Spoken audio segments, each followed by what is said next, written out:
RJD के साथ अपना सियासत किया और हम राजपूत लोग और पठान लोग अपने शब्दों के लिए जाने जाते हैं। क्योंकि मैं पठान पट्टी में बैठा हूं तो हम लोग इस बात को बड़े गर्व से कहते हैं कि भाई हम लोग एक जबान के लोग हैं और एक बार कुछ ठान लिया तो उसके लिए अपने स्वाभिमान से समझौता करना हमारा फितरत नहीं है। तो उस पार्टी में हम लोग आए, चुनाव हारे, उसके बाद भी इस पार्टी में उतनी ही शिद्दत से हम लोगों ने मेहनत किया, काम किया, क्योंकि मैं एक सियासी परिवार से आता हूं। मैं इस पार्टी के भविष्य को देख पा रहा हूं। आप जो कुहासे के मौसम में, जो बहुत कुहासा होता है ठंड के मौसम में, आपको कुछ नजर नहीं आता है। आपको चौक तक जाना हो तो दिखता ही नहीं है, 2-4 कदम मात्र दिखता है। लेकिन जैसे जैसे आप अपना 2-4 कदम आगे बढ़ाते हैं तो आगे का 10 कदम आपको नजर आने लगता है। तो मैं यही समझाना चाहता हूं कि मैं उतनी दूर तक देख पाया इस पार्टी में हूं। और आज राणा रणजीत सिंह को पूरा बिहार कम से कम जानता है, क्योंकि ओवैसी साहब आए, आकर के मुझे जो सम्मान दिया, उन्होंने इतने पहले 3 महीना 4 महीना पहले अपने उम्मीदवार की घोषणा की और घोषणा के बाद कई बड़ी बड़ी पार्टियों का फिर से वही ऑफर आया कि भाई आप आ जाइए हमारी पार्टी में, यहाँ समय मत बर्बाद करिए, आपके पिताजी रहे, आपके ऐसे रहे वैसे रहे। मैंने फिर उनको वही जवाब दिया कि हम लोग राजपूत और पठान अपने शब्दों को एक बार जो जबान दे दिया तो उससे मुकरते नहीं। और मुझे पूरा विश्वास है कि जिस तरीके से सभी जाति सभी धर्म के लोग जुड़ रहे हैं और इस पार्टी का पहला हिंदू विधायक के रूप में मेरे बैरिस्टर असदुद्दीन ओवैसी साहब ने मुझसे वादा लिया और कहा है कि ढाका मैं पहली बार आया हूं, इतना मुझे प्यार मिला उस गर्मी में। अभी प्रधानमंत्री जी आए थे कुछ दिन पहले पटना एयरपोर्ट के आगे, उन्होंने रोड शो किया, लेकिन इतना कम भीड़ था कि लाज के मारे, शर्म के मारे शीशा तक नहीं उठा। इतने कम लोग आए थे कि बाहर निकलना तो छोड़िए, वो जो हाथ उठ उठाते हैं, प्रणाम उणाम करते हैं, शीशा तक उन्होंने नहीं खोला। तो ये बिहार है, यहाँ वो जो है दुकानदारी हिंदू मुसलमान की नहीं चलने वाली। यहाँ हम लोग उड़ती चिड़िया का जो है उसको नाप दिया करते हैं। जितना हम लोग का सियासी समझ है, हर चौक चौराहे पे एक एक व्यक्ति राजनीतिक समझ को रखता है। हम लोग नरकटिया विधानसभा की बात करने आए, यहाँ के विकास की बात करने आए हैं। मैं भी गाड़ी से डॉक्टर शमीमुल साहब के साथ घूम रहा था और सड़कों की मैंने हालत को देखा। मैं ढाका की सड़कों की भी हालत को देखता हूँ, चंदनवाड़ा से लेकर के जहाँ भी मुस्लिम आबादी है, तो वहां तो समझ में आता कि चलिए भाई वहां तो भाजपा के विधायक हैं और हार्डकोर हिंदुत्व की राजनीति करते हैं, तो मुसलमान के गलियों में तो झांकते तक नहीं है। लेकिन जब यहाँ की बात मैंने वही हालत जब यहाँ की गलियों में मैंने देखा तो बड़ा चिंता का विषय था।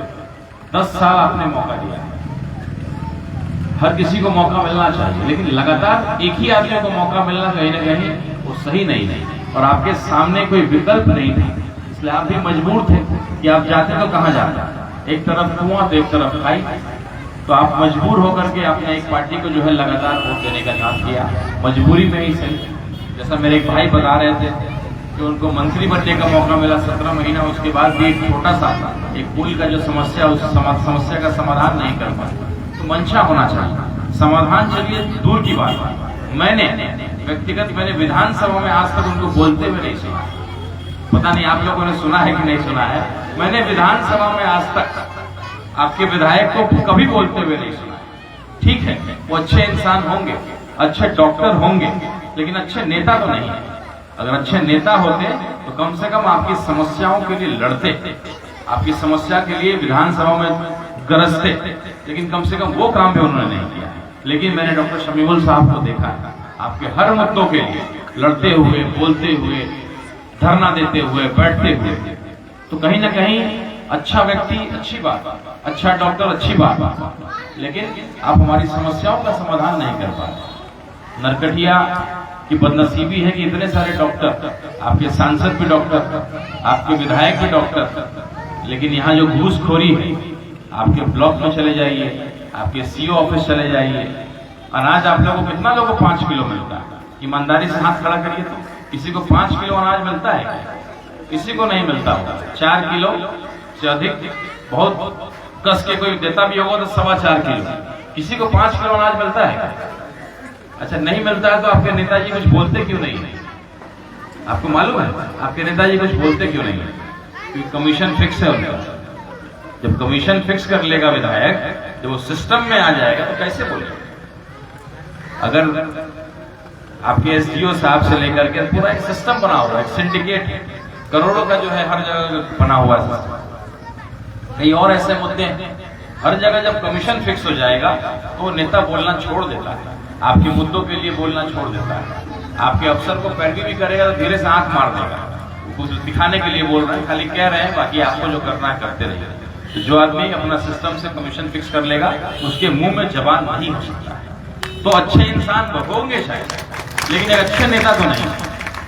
तो आपके सामने एक अच्छा विकल्प आ रहा है और हम लोग बैरिस्टर असदुद्दीन ओवैसी साहब के सिपाही हैं। हम लोगों ने बोलना और लड़ना सीखा किसी भी मुद्दे के लिए। आज ढाका में आपने सुना होगा, फुलवरिया में एक मॉब लिंचिंग की घटना हुई, उसको लेकर के हम लोगों ने पुरजोर तरीके से आवाज उठाया है और एक ही व्यक्ति को जेल में भेजा। मामला हिंदू मुसलमान का नहीं है, मामला इंसानियत का है। तो कहीं ना कहीं एक बोलता हुआ नेता चाहिए, एक लड़ता हुआ, एक संघर्ष करता हुआ नेता चाहिए। ये आपके बीच डॉक्टर शमीमुल साहब आए हैं, इनके हौसले को बढ़ाइए। 10 साल आपने उनको मौका दिया है, आप उनका कोई गुलामी आपने नहीं लिख दिया, एक अच्छा विकल्प के रूप में आपके पास आ रहा है, तो आप लोग उसको स्वीकारिए, नहीं तो फिर दोबारा कोई अच्छा विकल्प आपके बीच नहीं आएगा। और बैरिस्टर असदुद्दीन ओवैसी साहब की पार्टी AIMIM, ये आपकी पार्टी है, हम सभी मजलूमों की पार्टी, गरीबों की पार्टी, इंसानियत की पार्टी, इंसाफ की पार्टी, केवल मुसलमान की पार्टी नहीं। आज बात अगर जात पात की करें, क्योंकि बिहार है, बिहार में जात पात से ऊपर उठ करके हम लोग नहीं सोच पाते, तो आज हर जात का अपना पार्टी है। आज पासवान की अपनी पार्टी है, यादव की अपनी पार्टी है, मांझी की अपनी पार्टी है, कुशवाहा की अपनी पार्टी है, गुरमी की अपनी पार्टी है। मुसलमान की कोई पार्टी है क्या? इसीलिए आप किसी को हराने के लिए, कभी किसी को जिताने के लिए आप अपनी चिंता कब करेंगे, आप अपनी क़यादत कब खड़ी करेंगे? एक हिंदू को यह समझ में आ रहा है कि भाई इतने ताकतवर हैं आप, इतना ताकत है आपके पास। मैं अगर राजपूत समाज से आता हूं, लेकिन बैरिस्टर असदुद्दीन ओवैसी साहब, अख्तरुल ईमान साहब अगर डिप्टी CM बनेंगे, बड़े मंत्रालय पे जाएंगे, आपके मंत्री जी को भी क्या मिला? Law minister.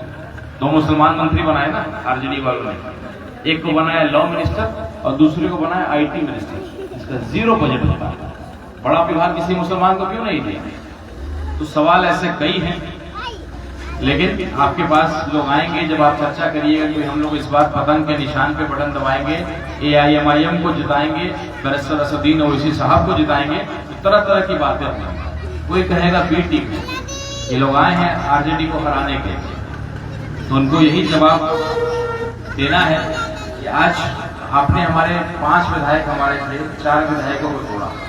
आपको बड़ी चिंता हो गई कि मुसलमान की पार्टी खड़ी होगी। अगर मुसलमान की पार्टी खड़ी हो जाएगी तो मुसलमान के मुद्दों के लिए कोई बोलना शुरू कर दे, तो आपने 4 विधायकों को तोड़ लिया। फिर भी हम लोगों ने एक बड़ा दिल दिखाया और आज भी हम ये कह रहे हैं कि आप गठबंधन कर लीजिए। हमारे 5 विधायक थे, अगर आप हमसे गठबंधन करते हैं तो हम लोग को स्वीकार है, हम बाकी सीटों पर नहीं लड़े। हम पिछले बार 19 सीट पे मात्र लड़े थे और 19 में से 5 विधायक जीत करके आए, वोट काटने केवल नहीं लड़े थे।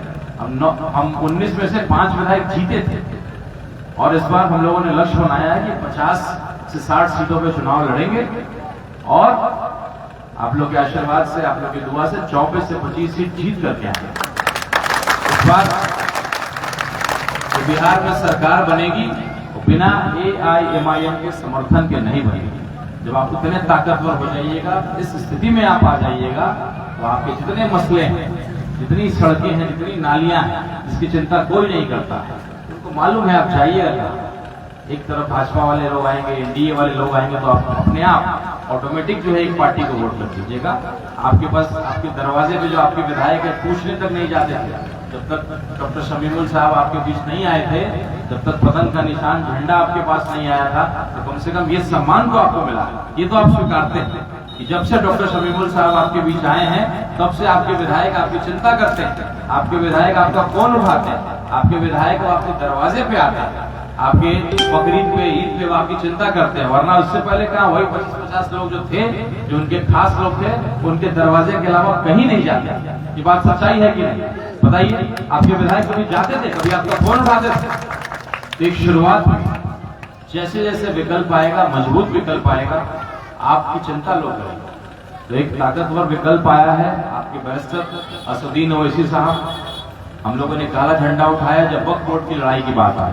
हम लोग हिंदू होकर के, जैसा आशिक भाई बता रहे थे, हर मंच से हम लोगों ने चिल्ला चिल्ला करके बोला कि अगर हम हिंदू हैं और अपने मंदिर में किसी मुसलमान को नहीं स्वीकारते हैं तो हमारा कोई अधिकार नहीं है कि हम मुसलमानों की मस्जिद में, मुसलमानों के वक्फ की जमीन में, उनके ट्रस्ट में हम जबरदस्ती किसी हिंदू को घुसाएं।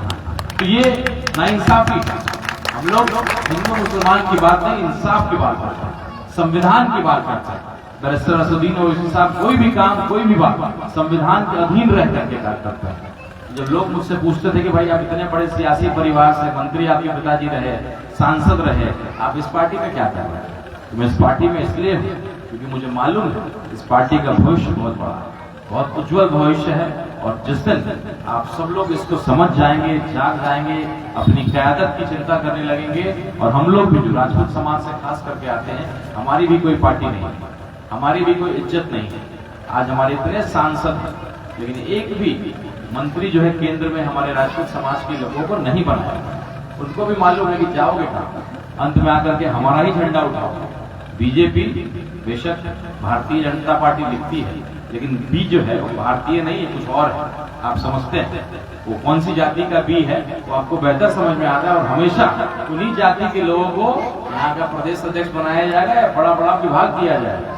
राजपूतों की चिंता वो भी नहीं करते हैं। इसीलिए हम लोग एक नया समीकरण तैयार करने का प्रयास कर रहे हैं, इसमें सभी समाज को लेकर के चलेंगे, लेकिन मुख्यतः हम लोग उसमें दलित समाज को लेकर के चलेंगे, जिसकी लड़ाई कोई नहीं लड़ता। मुस्लिम भाइयों की लड़ाई लड़ने की हिम्मत किसी में नहीं है। अगर बैरिस्टर असदुद्दीन ओवैसी साहब चुप हो जाए तो आज मुसलमानों के मुद्दों पे कोई नहीं बोलेगा। सबको अपना बचा करके चलना है, बैलेंस बना करके चलना है। तेजस्वी यादव जी से मैंने आग्रह किया था कि वक्फ का एक अपना आरजेडी के नेतृत्व में एक आंदोलन करिए, हम लोग आपके साथ देंगे। लेकिन कहाँ कोई आंदोलन किया, धीरे से किसी आंदोलन में केवल सट जाते हैं। कहते हैं कि किसी मुसलमान पे अगर अन्याय होगा तो हम 5-5 हिंदू उसका जो है रक्षा करेंगे। लेकिन ऐसे कई उदाहरण हैं जो लोग छपा गए।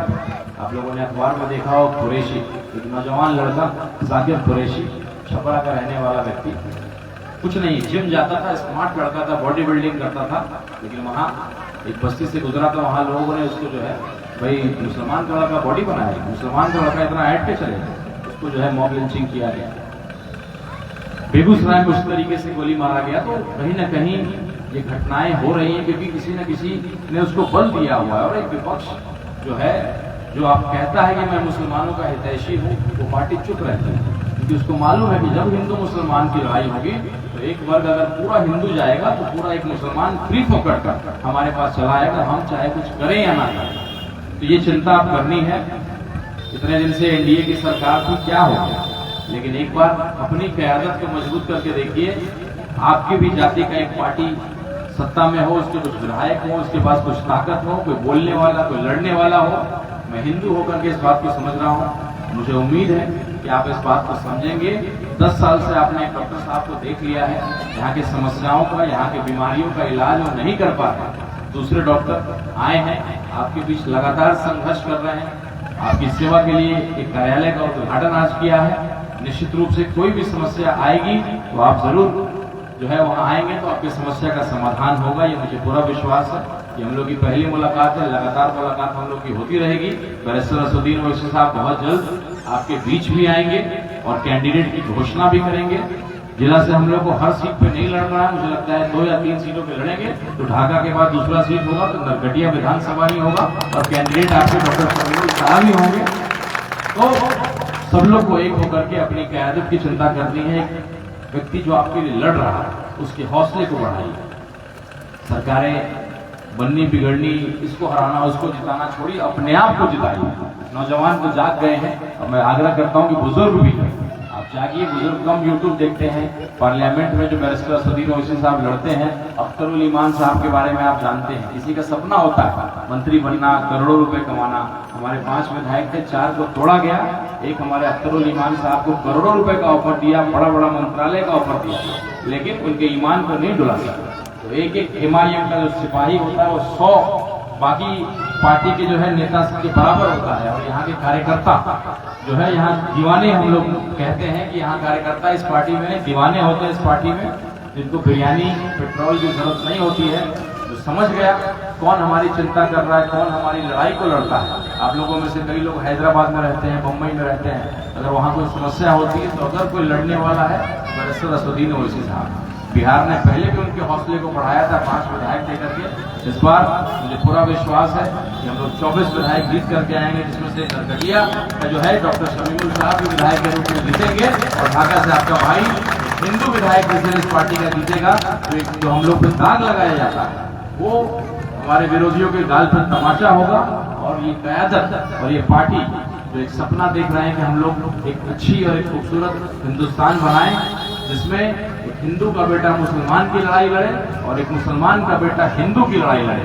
एक खूबसूरत हिंदुस्तान जो पहले था लेकिन उसको खराब किया गया, दोबारा वो हिंदुस्तान हम लोग इंशाल्लाह पाएं।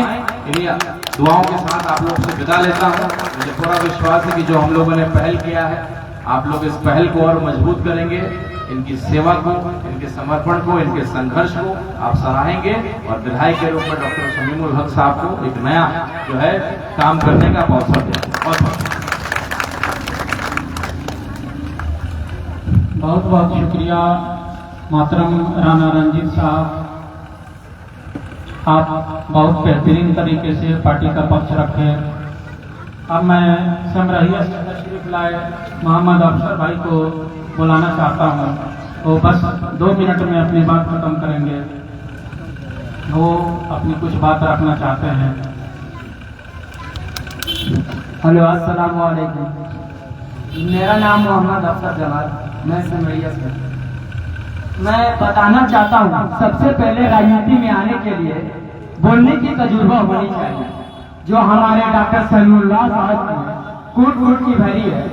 मैं कुछ दिन पहले हमारी गांव में जलसा हुआ था और हमारे माननीय विधायक डॉक्टर समीम साहब आए हुए थे।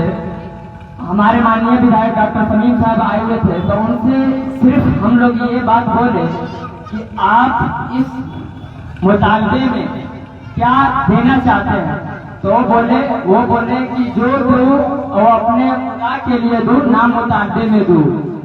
जो दो मैं अपने खुदा के लिए दो, नाम मुतालबी के लिए दो।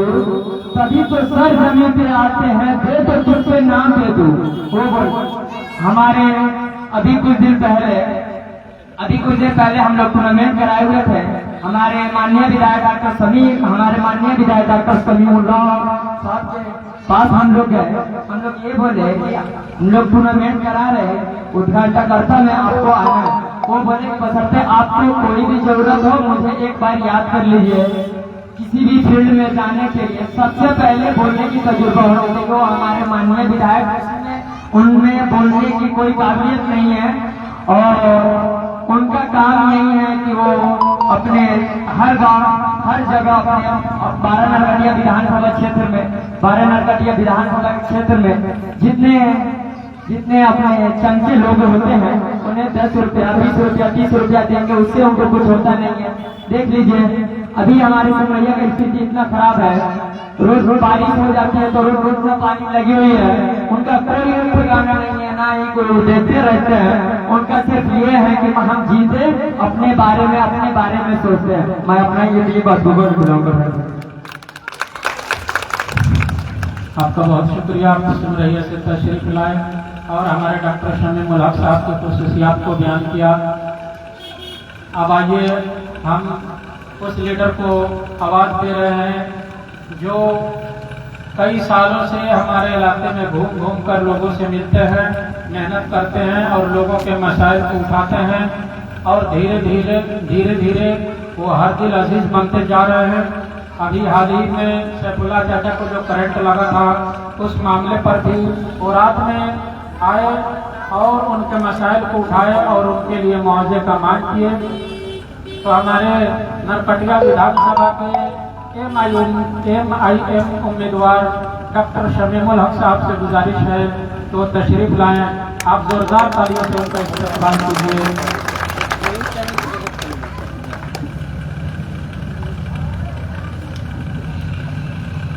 लहू को लहू लिखता हूँ मैं, पानी नहीं लिखता। महलों में जो नाचती है उसको मैं रानी नहीं लिखता। काट को गर्दन मेरी या छीन लो जुबान मेरी, कातिल को कातिल लिखता हूँ मैं, मसीहा नहीं लिखता।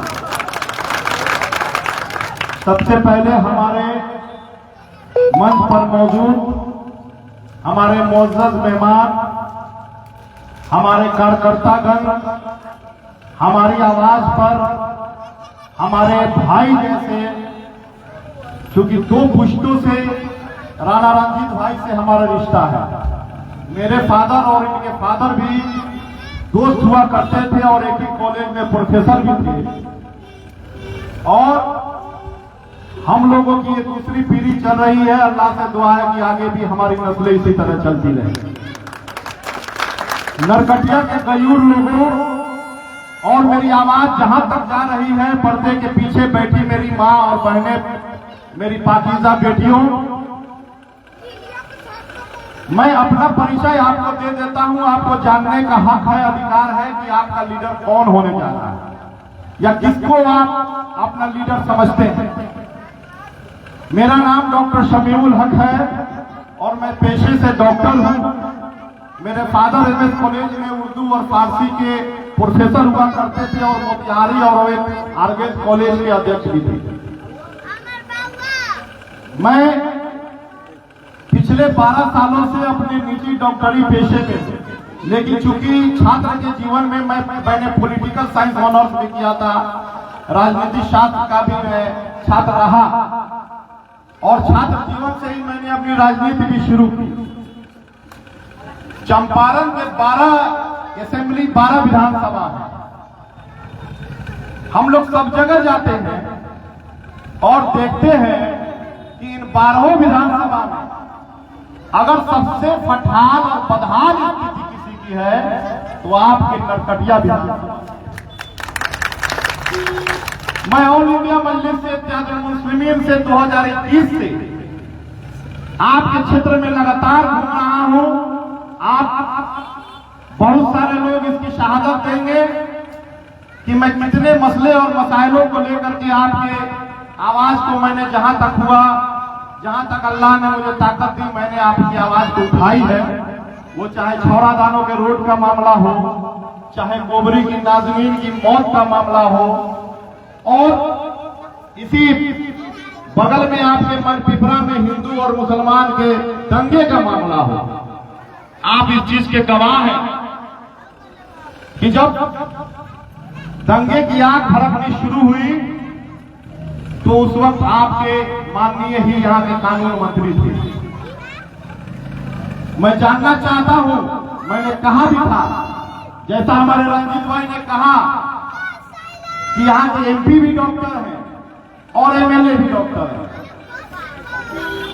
और एक और चीज है कि एमपी आपके हिंदू जाति के हैं और माननीय आपके मुसलमान कौम से ताल्लुक रखते हैं। और ये 2 कौमों के बीच का मामला था। लेकिन अफसोस की बात है कि बेतिया से चल करके माननीय सांसद सांसद जसवाल सिर्फ एक वर्ग विशेष के घर जाते हैं और दंगे की आग में घी डालने का काम करते हैं, और दूसरा तो आपकी खबर भी नहीं लेता। इस बात की आप शाहिद, आप इस बात के भी शाहिद हैं कि जब बिहार का दूसरा बड़ा मदरसा अजीजिया जलाया जा रहा था तो उस वक्त के भी कानून मंत्री आपके ही यहाँ के माननीय थे।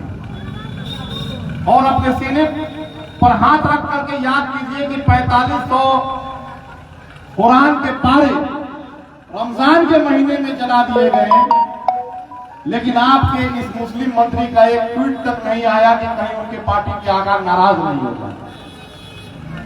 हम लोग जब क्षेत्र में घूमना शुरू करते हैं तो शायर ने कहा है कि 1 2 4 नहीं सारा बदन है जख्मी, दर्द खुद परेशान है कहां से उठे। बहुत से ऐसे मसले हैं, कोई एक मसला ऐसा नहीं है कि आप उसके लिए ही सिर्फ बात करें। आप गवाही दीजिए कि आपके नरकटिया विधानसभा में बच्चियों के लिए कितनी डिग्री महाविद्यालय है।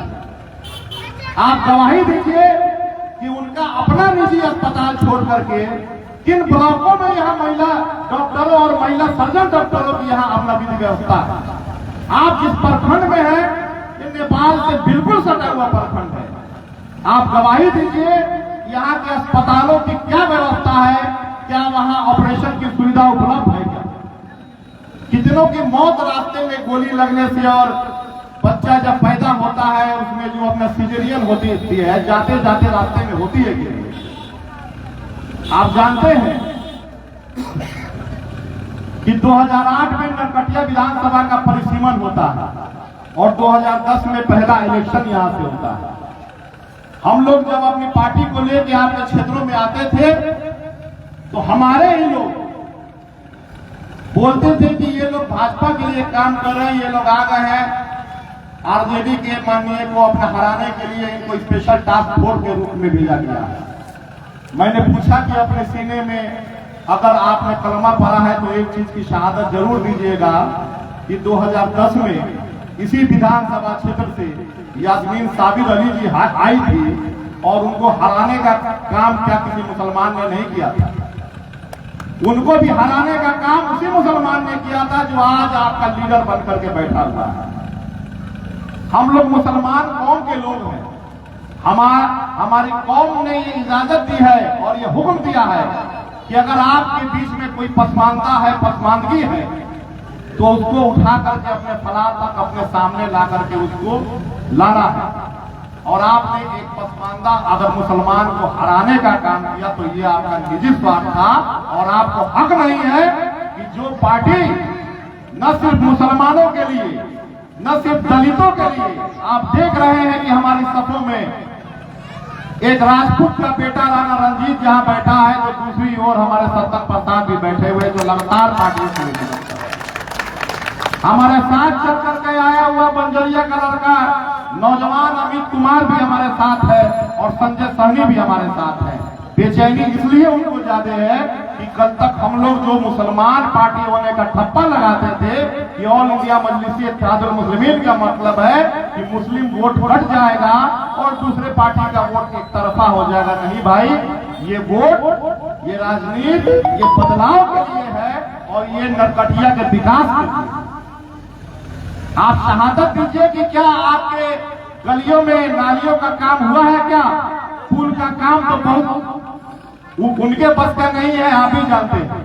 इसमें से कितने लोग बैठे होंगे, कई बार वहां गए होंगे। मैं वहां जाकर के आया हूं, हमारे मीडिया के साथी वहां जाकर के आए हैं। सिर्फ एक पाए का पुल है और एक पाए के पुल के लिए आपको अगर 10 साल इंतजार करना पड़े तो सोचिए कि यहाँ अस्पताल और आपके पलायन को रोकने के लिए कितने सारी आपकी नस्लें बीत जाएंगी। इस गांव की हमको लगता है कि आधी आबादी हैदराबाद में रहती है, कुछ लोग दिल्ली रहते हैं, कुछ लोग गुजरात रहते हैं। क्या उनके माँ बाप को दर्द नहीं होता कि हमारे बच्चे रोजी कमाने के लिए, रोटी कमाने के लिए, अपने परिवार को पालने के लिए हैदराबाद जाते हैं?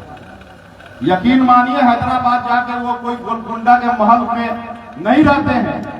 10 बाई 15 के एक रूम में 20 से 25 आदमी रहते हैं। मैं दिल्ली गया था नरकटिया विधानसभा की आवाम से मिलने के लिए, जो लोग चप्पल का काम करते हैं, जो लोग जरी का काम करते हैं। आप वैसी जिंदगी नहीं जी सकते हैं मेरे भाई। हम लोग सुनते हैं आपके वालिदैन, आपके बुजुर्ग जिनके सर पे टोपी हो और चेहरे पर दाढ़ी हो, क्या आप बेखौफ होकर के कहीं की यात्रा कर पाते हैं? आप खौफजदा हैं। कब कोई पागल आरपीएफ इंस्पेक्टर चेतन शर्मा आपकी दाढ़ी को देख करके गोली मार दी? अभी 3 महीना पहले की बात है, मुजफ्फरपुर के एमडीडीएम कॉलेज का एग्जाम हो रहा था। वहां की बच्चियों को नकाब खुलवा करके एक पागल, एक शिक्षक नकाब खुलवा करके उनको अंदर रखवा के और बहुत सारे कमेंट कर रहे थे। बच्चों का फोन आता है, मैं वहां एसपी महोदय से फोन माने करता हूं तो वो कहते हैं कि देखिए ये आप ही लोग को सिर्फ क्यों दर्द है भाई, बाकी किसी पार्टी का फोन नहीं आया। हमने कहा कि मेरे कौम की बच्ची है तो दर्द मुझे भी होगा, आपको नहीं होगा। जिसमें अगर मेरे जख्म है तो उसकी पीड़ा मैं ही समझूंगा, एसपी साहब आपको नहीं बर्दाश्त होगा। आप कर सकते हैं तो कीजिए, नहीं तो MIM की पूरी बिहार की यूनिट आपके MDDM कॉलेज के गेट पर धरना देगी। और तब जाके SP महोदय ने एक्शन लिया और न सिर्फ वो मास्टर सस्पेंड हुआ बल्कि बच्चियों को इसका ऑर्डर दिया गया कि अपने हिजाब और अपने नकाब के साथ आप एग्जाम के अंदर शामिल हो। बहुत सारा ऐसा मामला है, मैं अपनी बातों को नहीं रखना चाहता, लेकिन आपको ये सोचना होगा कि आप मुझे वोट क्यों देंगे। आपका ये भी आरोप हो सकता है कि डॉक्टर साहब आप भी पहले किसी दूसरी पार्टी में थे, आप भी आज MIM आई है तो आज आप MIM के पक्ष लेने के लिए और अपने पार्टी को बेहतर बनाने का प्रचार कर रहे हैं। मैंने इससे पहले भी आपको याद दिलाया है कि आपके घर में पूछिए जाकर के अपनी महिलाओं से, औरतों से कि जब वो बांझ होती हैं, उनको औलाद नहीं पैदा होती, तो वो किसी पड़ोसी के बच्चा को गोद लेती है। अगर उसके पड़ोस में कोई बच्चा नहीं हो तो बकरी के और बिल्ली के बच्चे को भी गोद लेती है। लेकिन जब उसके अपने घर में औलाद पैदा हो जाए तो वो किसी पड़ोसी की और बिल्ली के बच्चा को गोद नहीं लेती, अपनी औलाद को गोद में खिलाती है। हम लोगों के पास भी कोई पार्टी नहीं थी, हम लोगों ने भी कभी राजद का, कांग्रेस का और समाजवादी पार्टी जैसे लोगों का साथ दिया, लेकिन आज अल्लाह ने आपकी गोद में शेर के जैसा जिगर वाला असदुद्दीन ओवैसी और अख्तर ईमान जैसा लीडर भेजा है। तो ये आपका फरीजा है कि उन नाम निहाद लोगों को, नाम निहाद हम लोग इसलिए कहते हैं, सोकल सेकुलर इसलिए कहते हैं कि बहुत सारे उदाहरण हैं। हमारे राणा भाई जाते हैं यहाँ से छपरा, अख्तरुल ईमान साहब वहां जाते हैं छपरा, हमारे राष्ट्रीय प्रवक्ता आदिल हसन साहब जाते हैं छपरा तबरेज अंसारी की मॉब लिंचिंग पर। लेकिन लालू परिवार छपरा इसलिए नहीं जाता कि उसमें 5 यादव परिवार के बच्चे भी शामिल हैं सूचना में, उनकी खामोशी अख्तियार रहती है। जब हमारे गोपालगंज में असलम मुखिया की गोली मार करके हत्या हो जाती है, जब हमारे सिवान में हमारे पार्टी कार्यकर्ता की हत्या हो जाती है, लालू परिवार वहां नहीं जाते हैं। मैंने आपको बताया है कि उस वक्त लालू जी की पुत्रवधू प्रेग्नेंट थी और एक पंडित जी ने उनके घर में जाके कहा था कि मजबूत भैंसा अगर सुबह में देखेंगी तो बलशाली औलाद पैदा होगी। तो हमारे तेजस्वी भैया जाकर के सोनपुर मेला में 10 करोड़ का भैंसा दिखा रहे थे, लेकिन सोनपुर से गोपालगंज किसी की मौत पर, किसी की हत्या पर वो न जाते हैं और न किसी तरह का कमेंट होता है। आपको कैसे लूटा जा रहा है, कैसे बहकाया जा रहा है, इस पर पहले ध्यान दीजिए। आपके जितने भी लीडरान हैं, RJD को जिसने अपने खून से सींचा है, वो जितने भी लीडरान हैं, वो चाहे मरहूम शाहबुद्दीन साहब हो, चाहे अनवारुल हक साहब हो, चाहे मोतीउर रहमान साहब हो, चाहे पंडित रघुनाथ झा हो, चाहे हमारे साथ बैठे हुए हमारे रंजीत भाई, पूछिए कि कितने के दाह संस्कार में और कितने के जनाजे में राजद परिवार शामिल हुआ। आपको वोट देने का अधिकार तो है, लेकिन आपको अपनी लीडरशिप खरीद करने का अधिकार नहीं। क्यों खरीद लिया हमारे 4 विधायकों को? जब हमारे राष्ट्रीय अध्यक्ष बैरिस्टर असदुद्दीन ओवैसी साहब का फरमान था, अख्तरुल ईमान साहब को उन्होंने भेजा था बाकायदा कि लालू जी से जाकर के कहिए कि बिना शर्त हम लोग समर्थन देने के लिए तैयार हैं। लेकिन उनको शर्त नहीं चाहिए, उनको आपके जो सियासी लीडर आपके बीच से खड़े हो रहे हैं, उनको खड़ा नहीं होने देना है। जिस दिन आपका लीडर खड़ा हो गया, आपके हक की बात करेगा, नरकटिया की बात करेगा, ढाका की बात करेगा, सुगौली की बात करेगा, और ये वो नहीं बर्दाश्त कर सकते। वो ये समझते हैं कि मुसलमानों का वोट कहाँ जाएगा। एक मशहूर फिल्म है शोले, जिसमें कहा जाता है कि सो जा बच्चे नहीं तो गब्बर आ जाएगा। उस तरह यहाँ के लोगों को फरमाया जाता है कि आप अगर जगे तो भाजपा की सरकार आ जाए। लेकिन उनको शायद ये नहीं मालूम है कि जो हमारे जय और वीरू हैदराबाद में बैठे हुए हैं, अभी सियासी दंगल में जब उनके कदम यहाँ पड़ेंगे तो बहुत से गब्बर को यहाँ से भागना पड़ेगा। आपका बहुत बहुत शुक्रिया है। मैं आपके बीच आता रहूंगा, अपनी बातों को रखता रहूंगा, और आपको मैं ये नहीं कहता कि आप जज्बात में आकर आपको सोचिए आप खुद ये चीज को बैठ करके सोचिए, समझिए कि एक आदमी को आपने 10 साल मौका दिया, 17 महीना